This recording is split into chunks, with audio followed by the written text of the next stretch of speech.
is a war. It's happening now. It will decide the fate of humanity. The time to choose sides has come. We are the resistance. We are the INFOWAR.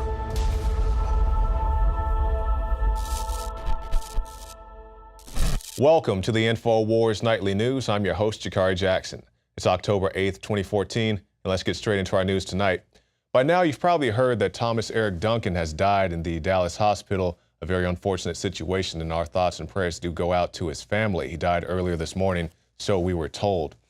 And the thing about this is now that we have a confirmed victim here in the United States of America, what are we going to do to combat this? Because we see travel sanctions in the African continent.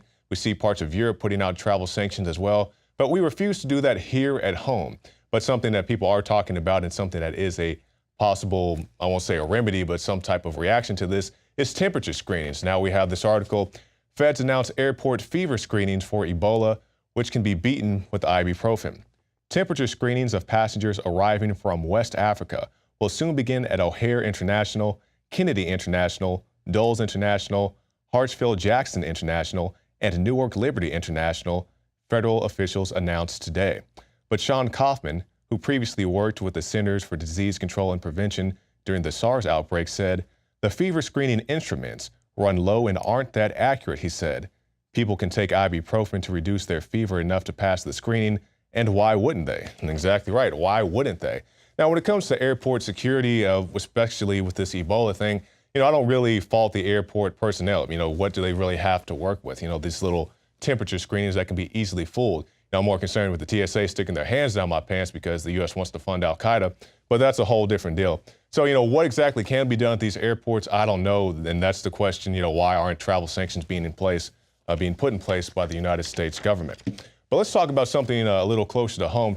We talked about the situation in Africa. Let's talk about the Ebola cases happening right now in the state of Texas. We've seen a Dallas deputy who went to the home of Mr. Duncan, his home here in the U.S., and he is now being quarantined under a possible Ebola concern. And the headline reads, "Could take 48 hours to confirm if deputy has Ebola." And this is Sergeant Michael Monning. And he accompanied health officials into the home of Duncan. And now people are very concerned that he may in fact have Ebola himself. And this is the situation, because you send these guys in, an officer, he's just following the commands he gets over the radio. "Hey, we need you to go to this guy's house." He said, "Okay, I'll go in there." And now he could potentially have Ebola. But we had a chance to speak to our own police chief here today in the city of Austin, Art Acevedo. And this is what the INFOWARS crew had to ask him. Listen, what we're going to do here is we're going to be a security team to make sure that we secure a perimeter. We have processes in place where health professionals will be taking the lead in terms of doing those type of things. So our protocols are in place. We have a multidisciplinary plan in place where the health department here in the county and the state will take the lead, and we'll just provide law enforcement support as needed. So that was the response from the Austin police chief.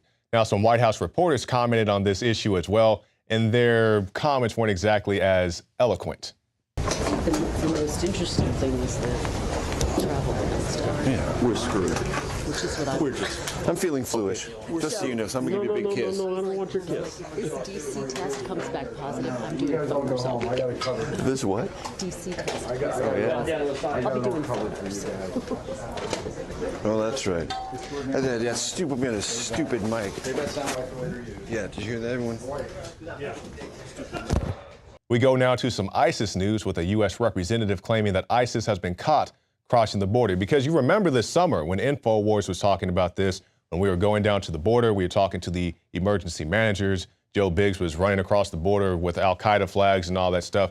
"Oh, you guys are fear mongers. You're doing this, you're doing that. There's no real threat. You got to leave the borders open for the kids." And I do feel sorry for the kids. I feel sorry for the adults as well, the people coming from these very bad situations in whatever country they came from. But, that's not a reason to have a wide open border. Yeah, the kids come in and they need help and all that. But you also have the terrorists that come around. You can't just have all the good. You have to take the bad along with it. You need to shut down these borders, have a real border patrol down there, because the border patrol is too busy changing diapers and heating up bottles. And for all the people who say the border is racist, it's symbol of oppression, all this and that. There's a border on Mexico. There's a border on Canada. If I want to go to China, they're going to ask, like, hey, what are you doing over here? But I say all that to say this. Let's hear this clip from Duncan Hunter. And the Border Patrol, they just let ISIS members come across the border? No, they caught them at the border. Therefore, we know that ISIS is coming across the border. And if they catch 5 or 10 of them, then you know there's going to be dozens more that did not get caught by the Border Patrol. Ferguson, Missouri is back in the news with this report. Military preparing to respond to Ferguson riots. A reporter with Daily Kos, who says he was told by a source within the Missouri military that troops are being prepared to deal with riots in Ferguson and St. Louis in the aftermath of an expected acquittal in the case of Officer Darren Wilson.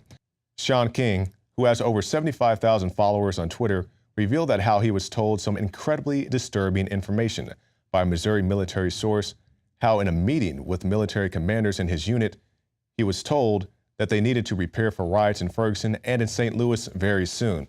Now, we have seen people threatening to have riots at Cardinals games, at St. Louis Rams games. Hopefully that will not happen. But we have seen the military already down in the streets of Ferguson with the National Guard out there. So what's going to happen after this verdict comes down, whether it's this year, next year? People have not forgotten. I am concerned about that because we don't need any more riots, no more looting, but we also don't need any more police brutality or a reason to have military on the streets. So, you know, everybody be on your best behavior, and hopefully the military won't have any justification at all to be out there.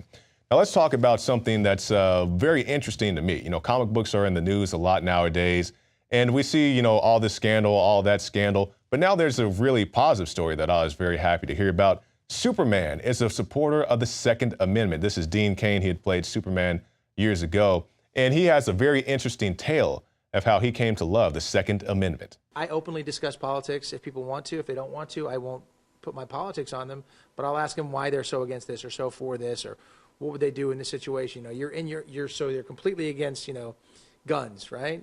Well, what happens at 4 o'clock in the morning when someone's banging on your door, as happened to me in the past, and I had no weapon in the house? I was terrified. I'm a big, strong guy. My knees were buckling. I was like, oh my gosh, I'm armed to the teeth now. At 4 o'clock in the morning, come bang on my door. My knees won't buckle. And I really like what he said there, because he's this big, strapping guy. He played Superman, but he admits, you know, somebody came to his door in the early morning hours. He was unarmed and he didn't know what to do. You know, calling the police, you know, a good police response time is about 2 minutes. But after that, he said he's armed to the teeth, and, you know, the man of steel is packing steel, and that's all right with me.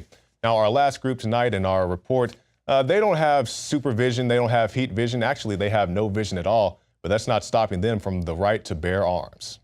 All of the 8 people using firearms today are blind or visually impaired, so their instructor, and I'm going to go around to each person. Chandler Bullard, helps them envision the .22 caliber rifle by touching it. Okay, that's your barrel. Bullard knows what it's like to have to work a little harder than able-bodied people because he has limitations of his own. He works for Northeast Passage, a nonprofit giving people with disabilities the ability to try something new. And for all the people who want to complain about blind people shooting guns, as you saw in the video, the instructor was holding the gun for them at a professional shooting range, shooting downrange with dirt and other things to stop any stray bullets. There's nothing wrong with that. Even if you went out there and you could see, you'd probably miss a target if you didn't know what you were doing. So it's not a big deal. This is a group of people. They go out and they enjoy life. They horseback ride even though they're blind. They shoot even though they're blind. They just go out and have a good time. You should try to do the same. Well, that's it for this segment of the INFOWARS Nightly News. But stay tuned, because after this break, we'll have a special report from Joe Biggs detailing the response to the Ebola pandemic and also the INFOWARS timeline documenting ISIS in this country. Stay tuned. DNA Force. When cells become toxic, they die early and aging sets in. DNA Force. No one has put together a formula that focuses directly on brain health, nerve growth factors, and optimizing your cellular energy at the same time. Just one of the key compounds, BioPQQ, is backed by major clinical studies. DNA Force. We now have the synergistic solution. Secure your DNA Force today at InfoWarsLife.com or call toll-free 888-253-3139. DNA Force. The globalist social engineers are not just targeting us with propaganda. They are manipulating our genetics. We are being targeted at every level by estrogen mimickers that lower our testosterone and other hormones and natural compounds that the body needs. After consulting top doctors, nutritionists, pharmacists, and others, we have developed what I believe is the ultimate non-GMO organic super male vitality formula sourced from powerful organic herbs and then concentrated for maximum potency. Super male vitality was developed to activate your body's own natural processes instead of using synthetic chemicals. Super male vitality by INFOWARS Life is so powerful that I only take half the recommended dose. For a limited time, we are offering 15% off Super Male Vitality at InfoWarsLife.com to introduce you to this powerful supplement. Visit InfoWarsLife.com today to secure your Super Male Vitality. InfoWarsLife.com.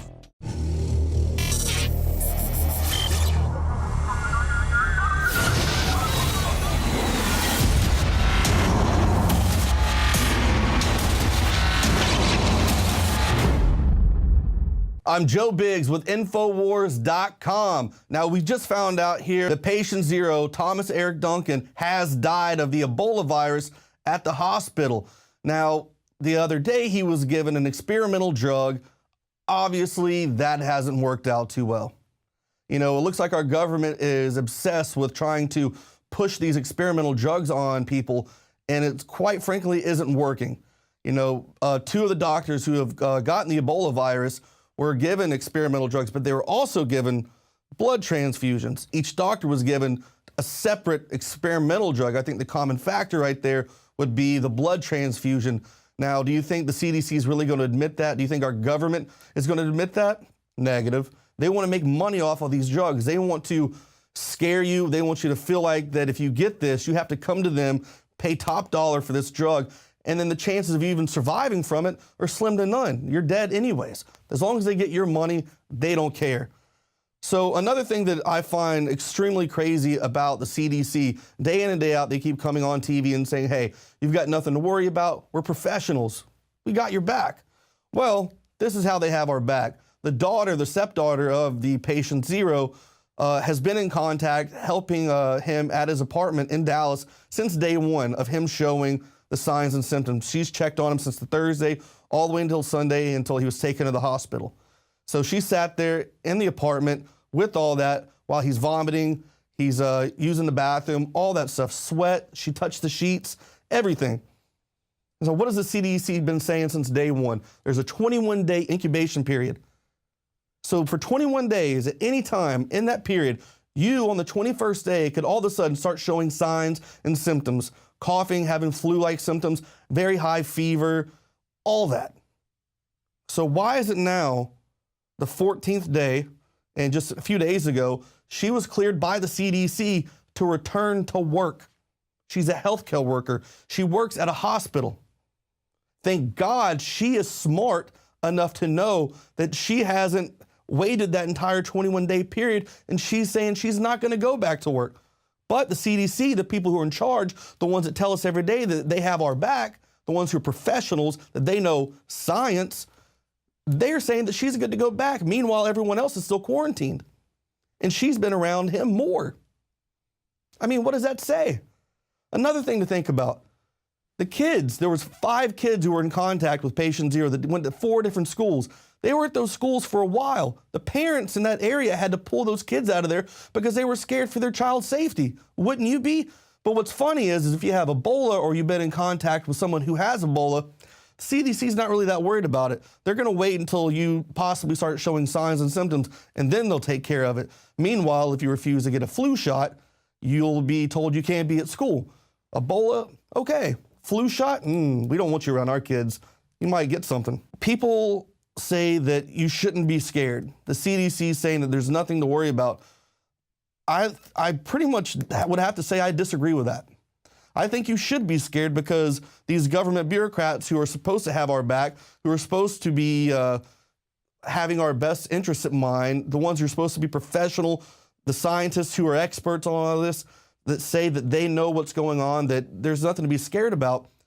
That's what's scary, is the fact that their ego's so big that they can't admit the fact that there is an issue and that they aren't well prepared for it. We know that they're not well prepared for it because they haven't trickled down the information, that hasn't trickled down the ladder to the lowest people in the hospitals. But they want to tell you that you're going to be okay. And it's something that you have to take into your own consideration. You've got to wash your hands. You've got to make sure that you're being mindful of the people you talk